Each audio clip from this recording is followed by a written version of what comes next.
สร้างได้อัตปือจัดนักมื้อนี้สอบมอเตอร์ไซค์เพิ่นว่าสอบรถจักรเด้อพี่น้องเด้อเปลี่ยนเสื้อสูบกับหัวกะโหลกว่าวพี่น้องมื้อนี้ทีมงานเฮาพักผ่อนเนาะบ่ได้ไปสวนสร้างแดนี่ซ้อมรถจักรมื้อนี้ข่อยสิไปซ้อมรถตอกพี่น้อง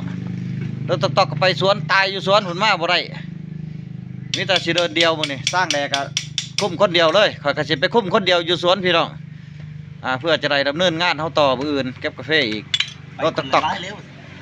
กกันไปบ่ได้พี่น้องคือสิเป็นเครื่องในเด้อหน่อยหนึงใจมันขาดอันนี้สร้างแด่บริการซ่อมแปลงรถจักรเด้อพี่น้องถ้าว่าเพื่อนๆคนใดสนใจก็ติดต่อผู้พันหาเพิ่นได้เนาะอยู่พุ่นแล้วพี่น้องแถวเมืองช่างเกาะอัตตปือนี่นะใกล้จะแค่เด้อพี่น้องหน่อยหนึง